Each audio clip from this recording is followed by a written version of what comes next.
Is the idea of the celebrity stardom, the Hollywood elite that we love so much, are we over it?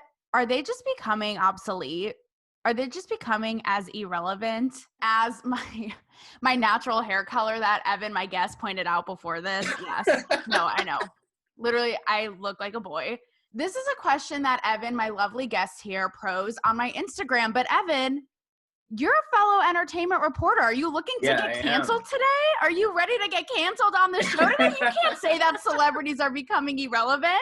The funniest thing I've heard over the past year, you can't cancel Black Twitter, you can't cancel Black culture because they've been excluded for so long. I feel personally I can't be canceled because Aha. I've been rejected by almost every huge institution from the Grammys to something smaller. I love that you own that. I've had a guest on Joy Villa, and Hmm. she's a Black performer, and she said the same kind of thing. Like, she was talking about Ava DuVernay, and she was like, she sort of has that protection, that veil. Like, Hmm. as a Black woman in entertainment, you're uncancelable. So, hey, you own it. You're like, Yeah, try me, bitch. That should be the name of your show, because you can't be canceled. yeah. Just to introduce you guys, so Evan Jackson here, he is the bow tie bandit, Yeah. okay? He is the pop culture professor. He is the CEO of the Yeah. site Young, Bold, and Regal. And first of all, so your site, Evan, highlights Black women, women of color in entertainment, but Hmm. isn't that mansplaining? You can't do that. You're a mansplainer. Because you're Black, does that prevent you from being a mansplainer as well? I wanted to feature a niche that people haven't quite seen, meaning like up and coming women of color, Black women in entertainment. I'd be interviewing people who were big 3 or 4 years down the line, but they weren't as big when I interviewed them. So I interviewed Tiffany Haddish 3 or 4 months before she did a girls trip. I interviewed Saweetie, like she just dropped So Icy, but she hadn't got with Quavo yet. She wasn't a big star. She is now. And then oftentimes I would ask myself, I'm a man trying to give you a slant or a viewpoint of this woman of color, but I don't have anybody on my staff who is a woman. So I kind of took a step back and I would hire Black women, women of color. But I want to drill in on that with you. I mean, can a Black man be a mansplainer? Do you know what mansplaining is? No, explain it to Okay, me. I'm gonna woman-splain mansplaining. Any Yeah. white man is described as a mansplainer anytime they explain something, period. It's like Hmm. he's mansplaining something to me and thinking that Okay. I'm so Yeah. stupid that I can't, Yeah. I don't know this for myself. I don't think I'm immune. I feel like not necessarily protected, but like I pride myself on educating myself. I'm definitely ignorant as far as not knowing things on so many levels. You know what the interesting part is? If you look on the Young Bold and Regal Instagram, people don't know who's running it. They don't know if a man is running it. They might think a woman is running it. When I respond to DMs, I don't say I say we. It's an idea. And I feel like the greatest creations in the world for people of marginalized groups weren't necessarily created by that person from that marginalized group. You see Stan Lee creating Black Panther. Black Panther is a beautiful, fictionalized comic book that is living in lore from now on, and Black people own it culturally, but Stan Lee created it. Are we going to get mad at Stan Lee? Evan, the mob is shaking right now.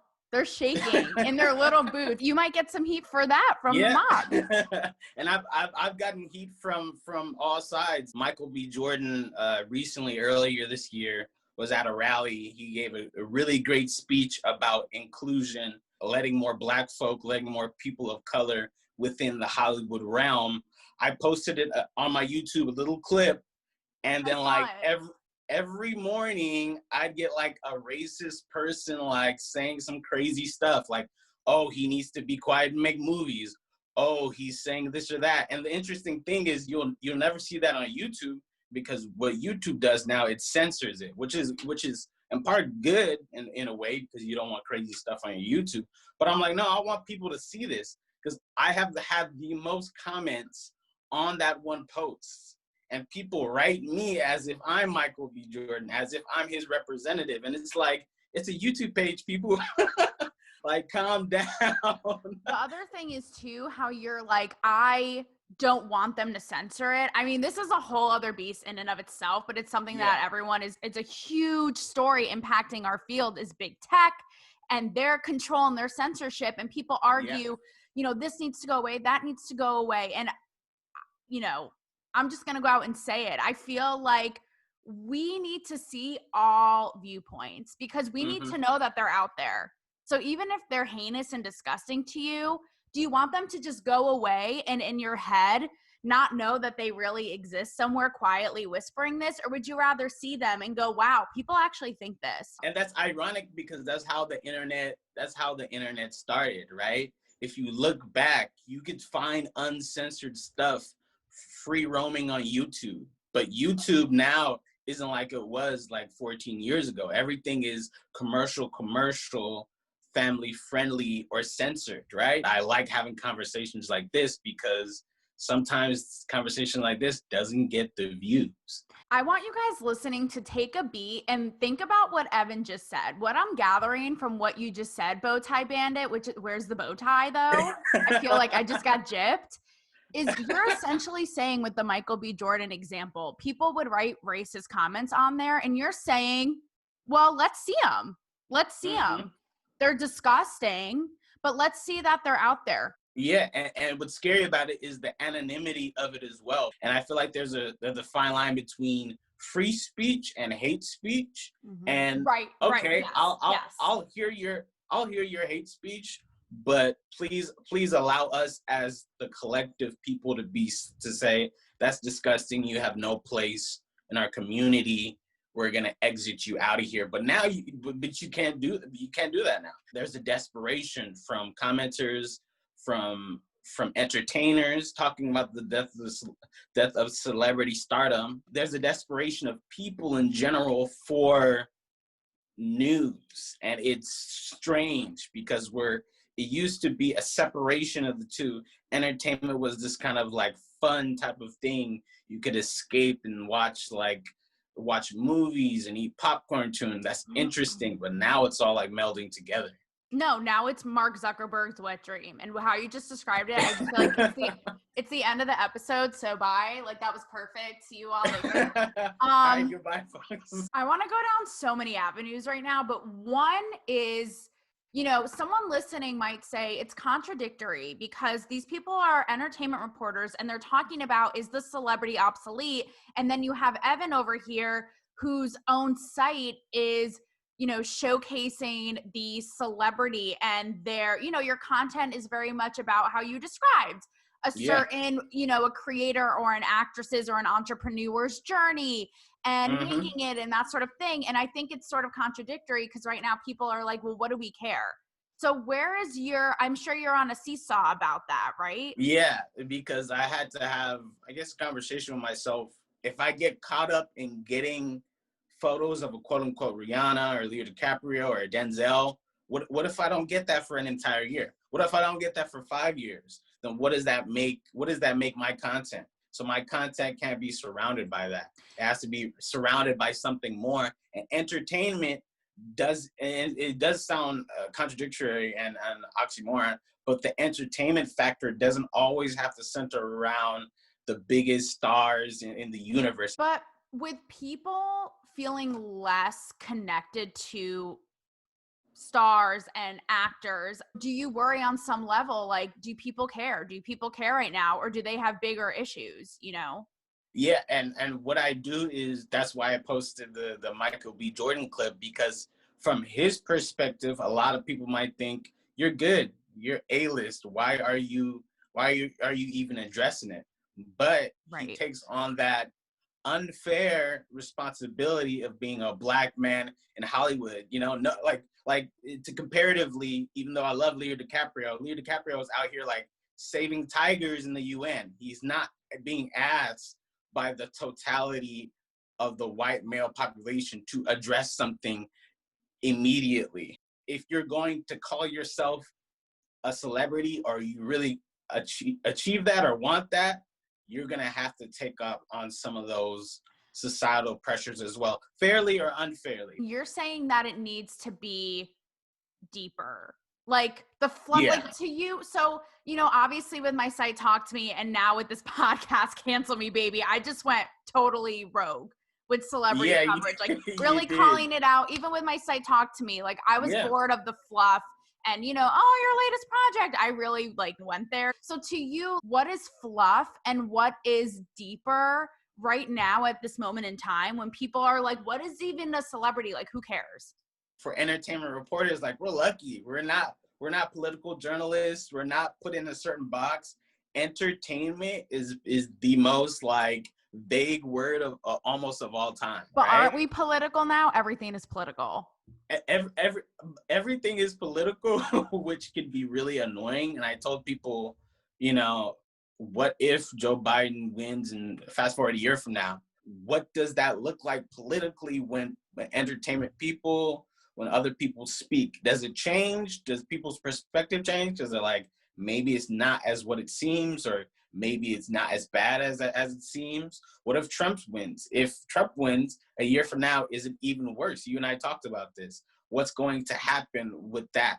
I don't feel like politics should be taken out of the equation when it comes to entertainment or whatever else, because everybody's life is political. You walking down the street, you seeing something you don't like on your street, that's political because you have to vote for that, right? But to make that point, I do love old school entertainment when you could just put on a movie and you could just enjoy it. Like Will Ferrell's like Eurovision's really stupid movie, but really, really funny. Even satire. Is satire canceled because people take it literally? Just asking for a friend. Like, let me know. But I think that's why people, to your point, I think, and that goes back into the overall question of this episode, is I think people are like, why is a famous Hollywood elitist celebrity millionaire telling me what to do politically? So where's the line of them? That's where I think people are tuning them out, where they're becoming irrelevant, because it's like, bitch, Yeah. who are you to tell me? And I think that's a point where whatever group that person wants to represent or wants to dive into that conversation, I feel like they got to do one of two or three things, where they need to shut the hell up and listen and sit there and use that influence and use that power. But when it's time to speak, all right, let's really dive into why they're speaking. Where a lot of people online are saying, why isn't people doing so and so? Why aren't they doing this? Why aren't they doing that? Because people lead differently. People might say, hey, I don't feel like being the political eye, but I'm going to donate my money. And then you have to chase the paper trail on that. What are they actually donating to? What have they done in their career to help out the Black community, the Latino community, their own community as actors, being a part of like SAG-AFTRA and other things? What have they done? And then honestly speak up and say stuff like, we don't want to hear from you. That's why Twitter is amazing, but it's also like the breeding ground for a lot of these like weird stories and conspiracies. I'm sorry, justice for Chris Pratt. I mean, are you serious? You come on. We cannot talk about it because it's blowing up my thing right now. Here's the thing, which is yet another reason I think that people are feeling a disconnect from celebrities, is because they are so controlled. I would love nothing more. I would probably give my pinky toe to be a fly on the wall listening to Chris Pratt's publicist advise him in this moment in time. To fill you in, for those of you listening, Chris Pratt is essentially, Twitter and the internet is trying to cancel this man because the Avengers cast did a fundraiser with Kamala Harris for the Biden campaign, Robert Downey, Mark Ruffalo, ScarJo, a ton of them. And Chris Pratt, for unknown reasons, didn't join. So Twitter basically came out of the woodwork labeling him a white supremacist, a Trump lover, an LGBTQ hater, what have you, probably like a dog hater, a kitten hater, you name it. So the whole thing is so absurd. And now the Avengers cast, I actually was wondering, is anyone having his back and coming out to support this man? Oh, they did. And now those people are getting criticized because exactly. they didn't have women, you know, Brie Larson's back. Yeah, and Brie Larson and Zendaya's back as well. Right. And And it's like, is Twitter going to keep going and cancel anyone and everyone until the only person left is the ghost of Harvey Weinstein? Like, I'm sorry, how are they going to keep canceling everybody? Twitter is a never-ending process where there's no compromise. Out of all people in the world, he's probably top 10 people who don't need to be like defended. Like, like we don't need to cape for that as a society. What Twitter did was strange and weird, but it's funny. It's funny to me. It's Isn't funny, and it? it's probably funny to him. He has a star on the Hollywood Walk of Fame. He has a beautiful wife. He has beautiful kids. His father-in-law is Arnold Schwarzenegger. He So is it's the like nicest. I can say this because I've met him multiple times. He is the nicest celebrity on the planet. And you guys know that for me, too. like, it takes a lunar eclipse once in a asteroid meteor shower for me to defend a celebrity. Like, he is the Yeah. nicest man. And because he goes to church, he's suddenly a white supremacist, woman hating Nazi. I mean, it's almost to the point now where it's kind of what you said. It's like comical at this point where Yeah, it's like, are you it guys is. really? And he's super nice. He's never said, to my knowledge, anything really controversial. I want to ask you this because your whole site, Young, Bold, and Regal, is about not defending, but raising up women Hmm. in the entertainment industry, and the Yeah. opposing view. And I had someone write to me on Instagram about this, who actually is a fellow entertainment reporter. Kind of defending the mob Twitter going after Chris Pratt, saying, Hmm. well, these Robert Downey defending Chris Pratt. Well, this sort of camaraderie, woo woo, wasn't there when Brie Larson was getting attacked or Zoe Saldana. So be consistent. So Hmm. as someone who, you're all about raising up women. I mean, what are your thoughts on the opposing side? I feel like it's very inconsistent. Not to defend Robert Downey Jr. or Jeremy Renner, but maybe they don't feel like it's their place to speak up about that. Maybe that's not a good PR move. Getting back to your idea, which is actual fact that a lot of these celebrities are getting controlled. So you're saying both can be true? Because that Yeah. again seems a little contradictory. Going after Chris Pratt is crazy, but also it's understandable that his co-stars defending him is getting hate too. Like, can they both be true at the same time? I feel like they can be true at the same time because that's what life is.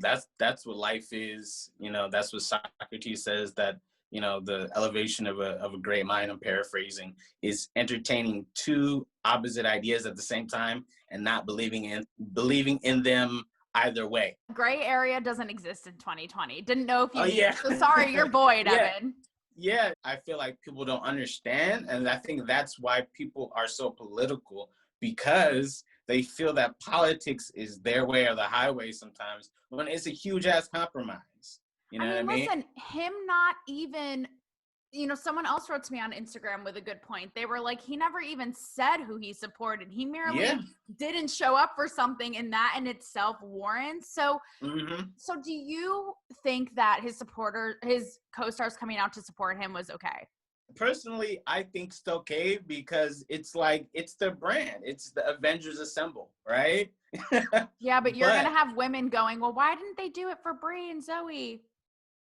it's perspective, meaning that if you feel like somebody goes really hard for you and they don't go hard for somebody else, they're like, yeah, they're on my team. When it could have been circumstance. And for the mob Twitter, it was clearly them trying to be like, aha, Chris Pratt is MAGA, like kind of like on They the want an playground excuse. again, right? I'm actually glad that his co-stars defended him, because Uh-huh. when they didn't, it took a minute for them to. And when they didn't, I was like, damn, this is an exact, example of them being controlled by their PR, because them so much as defending their friends and their co-star, who is the Mm-hmm. sweetest fucking man on earth, could warrant that being political or them doing something wrong, which ultimately is what ended up happening. Him being nice factors into it as well. Him being nice, a genuinely nice person and a pretty cool career, that factors in as well. Think about it on the flip side. Think about Johnny Depp. I just want to cheers to you with my basic ass white girl pumpkin spice coffee about the point you made about bringing it, not to, I hate to be Mr. Rogers here, but to bring it back to the humanity. Everything's Yeah. become so labeled this, labeled that, white supremacist, this, that. What happened to just being a good fucking person? Mm-hmm. Why can't that speak for itself and be enough, to your point? Yeah. What are you referring to when it comes to Zoe Saldana? I actually just saw it on Twitter. Oh, So okay. Yeah. there's my source for that. Yeah. Well, for Zoe Saldana, she did the Nina Simone movie. Nina Simone, one of the greatest poets, artists of all time. She's dark complexioned, and a lot of people felt that a dark complexioned Black women should play Nina I see. Simone. So Okay. when Zoe Saldana got cast as Nina Simone, she had put on makeup to make her complexion darker. And a lot of people were like, hold up, this isn't right. This shouldn't be the case. Put it on steroids and then add a lot of hate to it. And that's the Twitter mob's version of it. What was your take on that whole thing? Because I know someone listening might be like, yep, one other thing that, an actor can't do right and gets blasted for. I feel like her intentions were well, but she could have played that role without that makeup, because plenty of times you would see other biopics where the actor doesn't look exactly like them or they don't have the same hue. I don't feel like another actor should have automatically get put in there because it's Nina Simone. I feel like the casting directors didn't really hit it on its head. I'm like, you got Viola Davis, you got Tika Sumpter, you got Gabrielle Union. You have so many beautiful, my friend Savannah Williams. That's the frustration that some people feel of like, why can't it just be true to life? Why does it have to be all these other factors of Hollywood? You know what? I'm going to be honest with you, and this might warrant me getting some hate, but hey, the show is called Cancel Me, so have at it.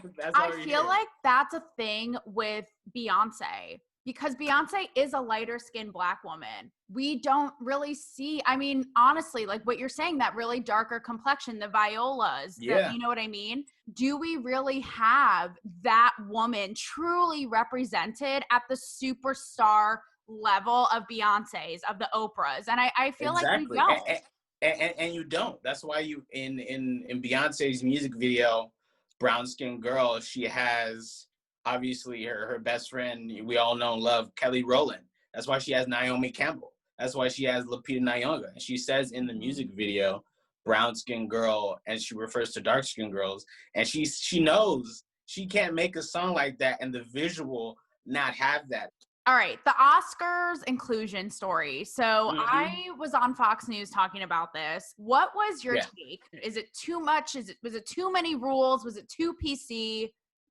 I was somewhat conflicted, because on one side, I do think it's great because, the Oscars is a huge fraternity. You can't tell me Malcolm X wasn't the best picture that year. You can't tell me Spike Lee didn't deserve more recognition for that. So I feel like Oscars are trying to do a makeup, which I don't necessarily like. That's the other flip side of it, where I always say that Hollywood isn't a meritocracy at all, but I like to have merit in what I do. If I'm getting into something, I want to get in because my work is good, not just because I'm Black. But I don't want to not get that interview because I am Black. I mean, I relate as a woman. I don't want anything, and I told that to Fox News too. I don't want anything handed to me because I'm a woman. I want to earn it, number one. Number two, I sound like Joe Biden. Number one. Number two. I'm watching way too much news. Yeah. You saying, I don't want to get the interview because I'm Black, but I don't not want to get it because I'm Black. It kind of reminds me the minority, what is it that they do in colleges, that they have to have a certain amount. like a quota, I think. A quota. Yes. Yeah. It reminds me of that sort of thing, right? Where it's like, I don't want to get into this college just because I'm Black or just because I'm Latina. But hey, if there's if it means that more of us are getting in, hell yes, right? The same thing goes, I feel like, for what red carpet lines ended up looking like at the end, right? You would see, and again, this is not PC, but I'm going to say it. You would see like the Entertainment Tonight's, the E's, all the white outlets, and then you would see outlets like you. Yeah, so Young, Bold, and Regal all the way down the line. Exactly. You would see the Latina, the Telemundos, sites like you, and then they would be trickled in the end. And I'm not going to lie to you. I would think to myself, did the publicist just put these outlets here because they have to? Because it's a good look for them.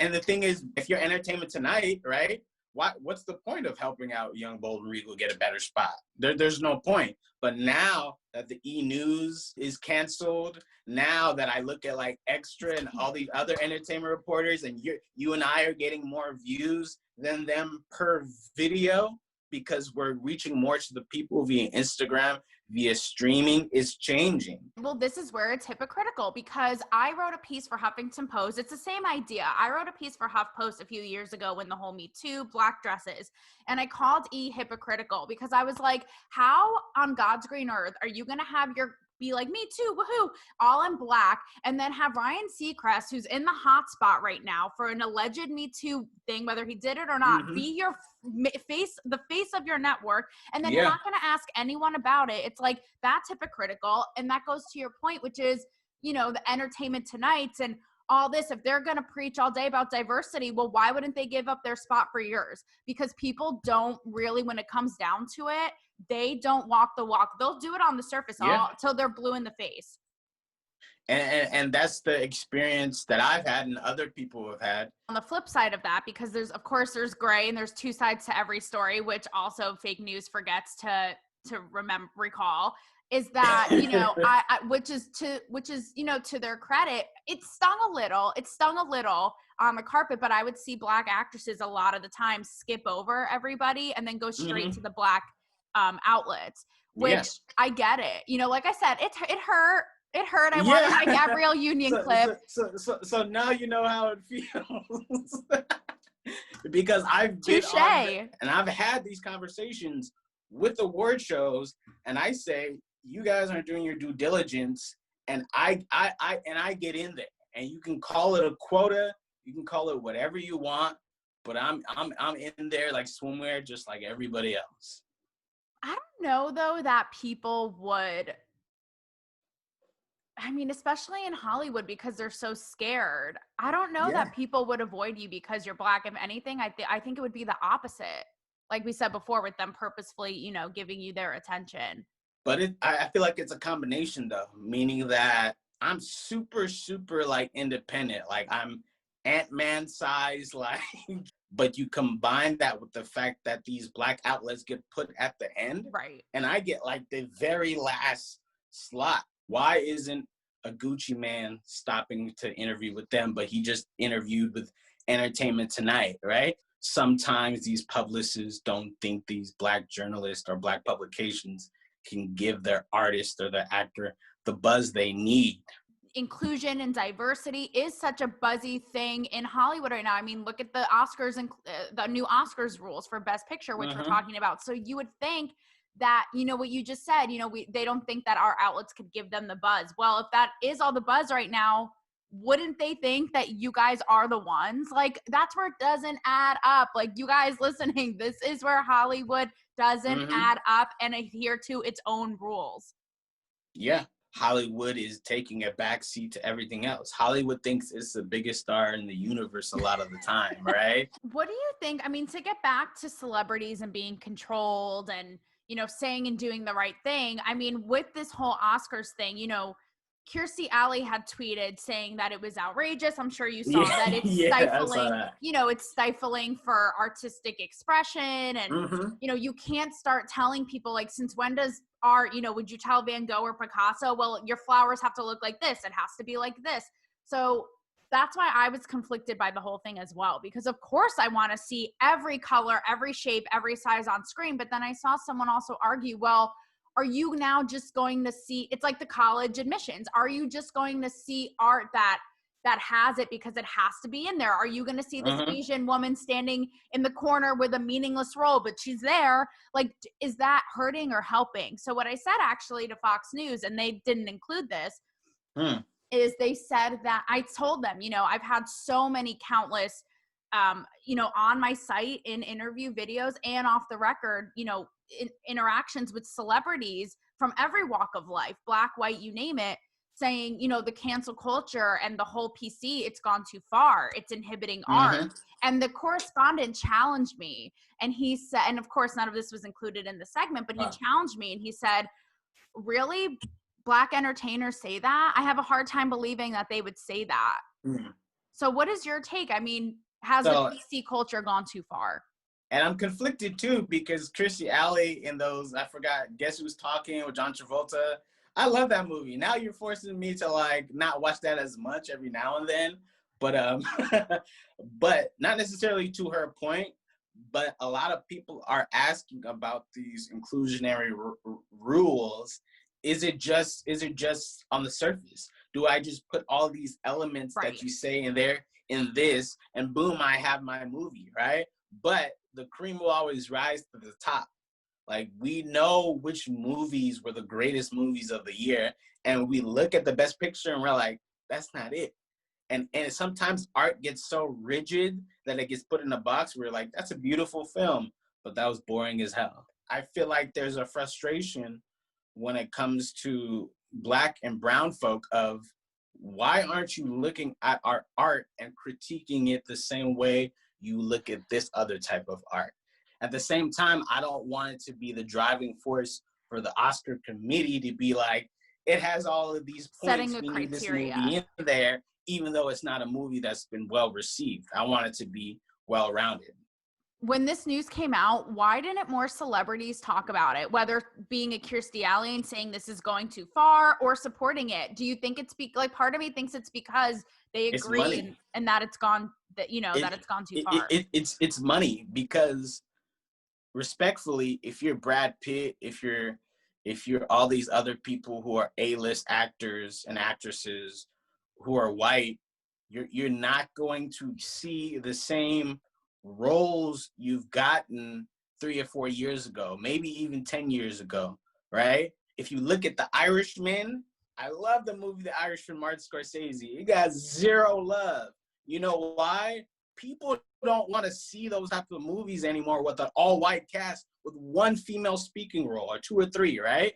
But with that said, and I'm just challenging you because I know you love old-fashioned movies. I mean, I know that Mm-hmm. people are thinking, I mean, I think it. I watch so many classics that I think to myself, this would, in the PC culture, this would never be made today. Look at Yeah. American Pie. American Pie Yeah. is a fucking classic. But you and I both know that movie would never be made today. A, Nah. because of the all-white cast, and B, because of the themes of getting them to sleep with girls and the misogyny and this and that. Mm-hmm. I asked Rachel Lee Cook Yeah. about this very thing. I said to her before COVID canceled our lives, I asked her, I said, you know what, cancel culture and the PC culture and the Me Too culture, it's gone so far. I said, She's All That is an iconic, nostalgic movie. Yeah. And I said, you and I both know that would Mm-hmm. never be made today, with the premise of the guy trying to make the girl popular and sleep with him and the whole thing.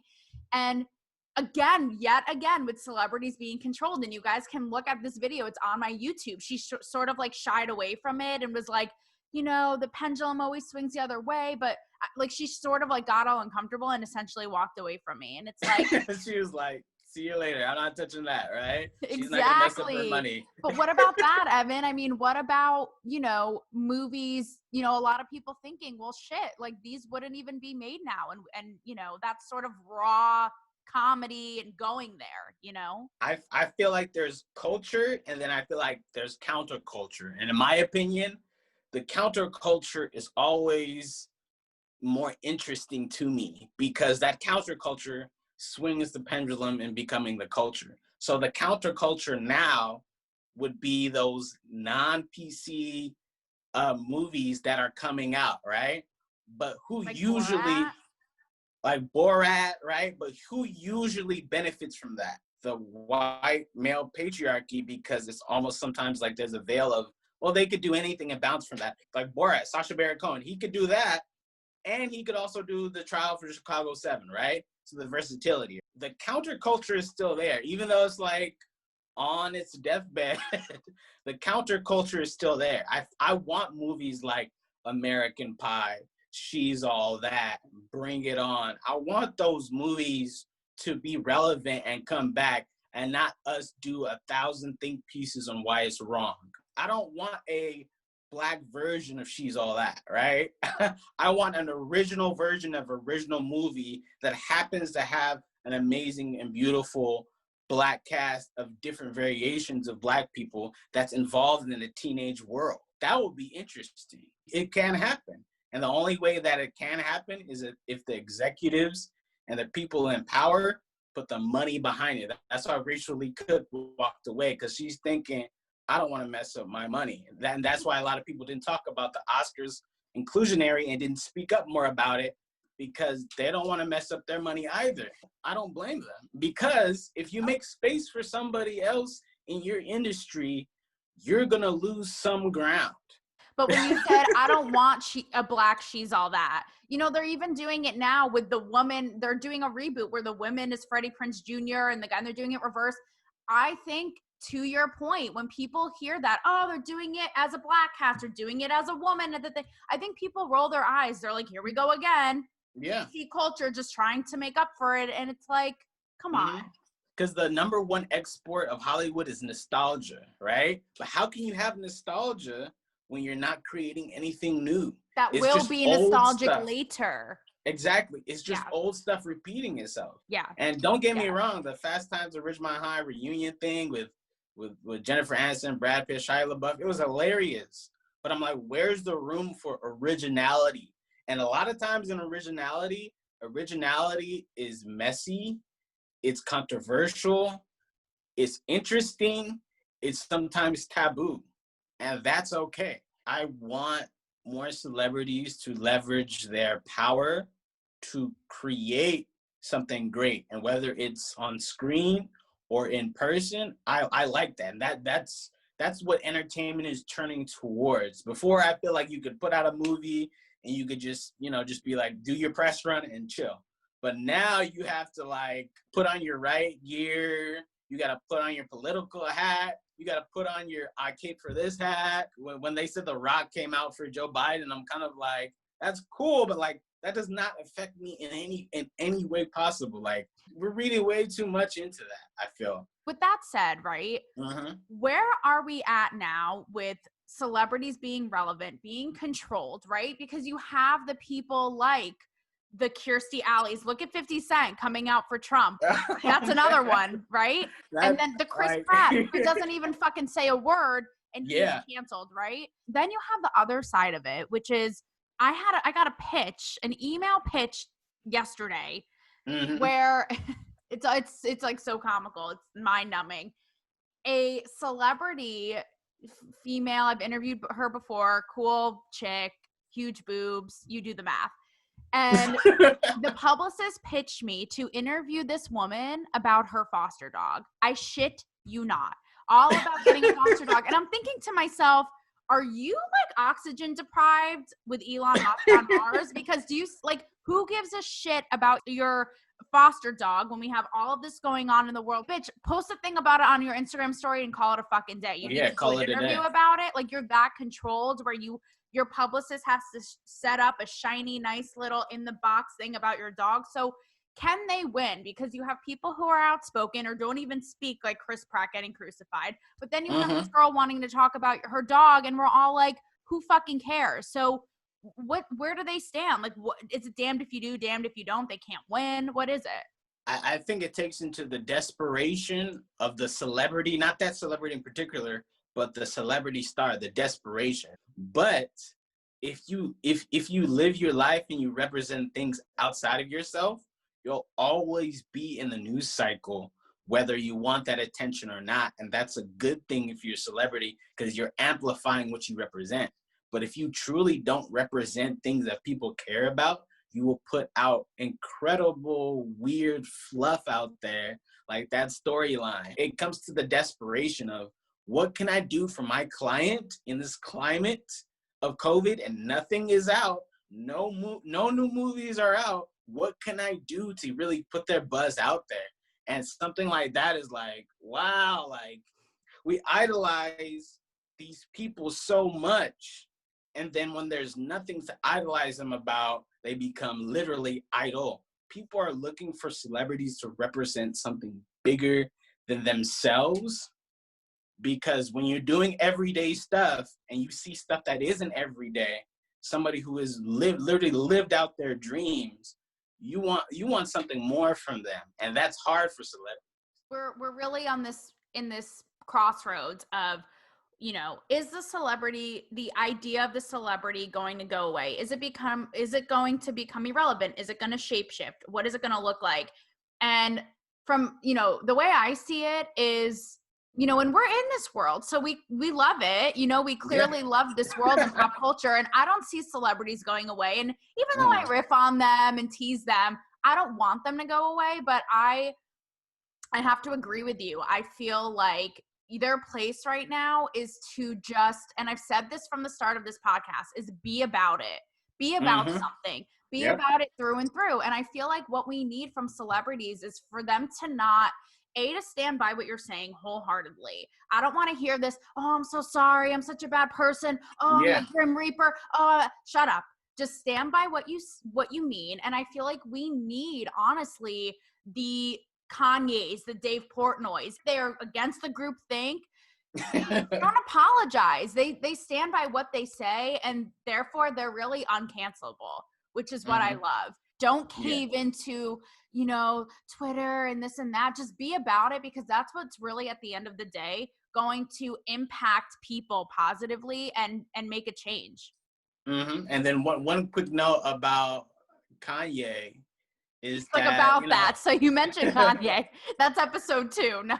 Do you think about me now and then? Your viewers are like, get this white bitch. No, save it for Kanye. Exactly. My viewers are gonna be like, what's going on here?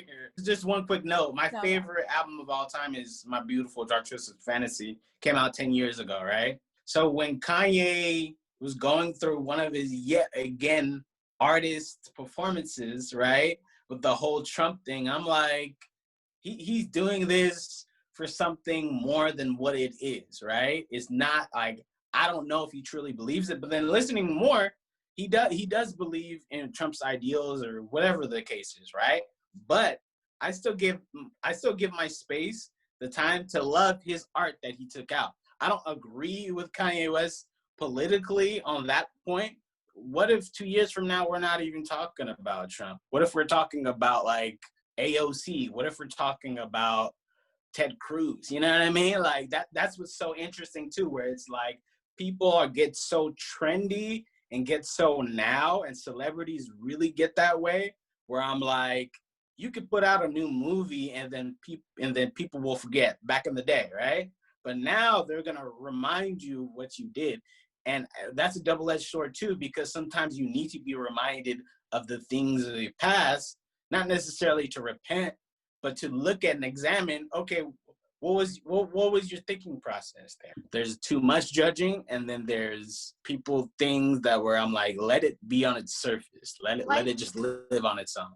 Life is gray. Plain and simple. Both two things can be true at the same time. Yeah. But before I let you go, Kanye for president then? No. Definitely not. Kanye to produce one of my favorite albums of all time, of course. But can't you appreciate that he just marches to the beat of his own drummer? He just goes for it. And that's the argument I had with somebody. I said, Kanye, he has that ridiculous or maybe amazing courage in his artistry, in his fashion design, in the way he speaks, where I'm like, wow, he's putting himself out there. That's dope. And the person argued back like, oh, I don't like that when it comes to bravado or stuff like that. But I'm like, that's essentially what hip hop is. Like, that's what celebritydom is. It's doing shit that other people won't necessarily do. Or like.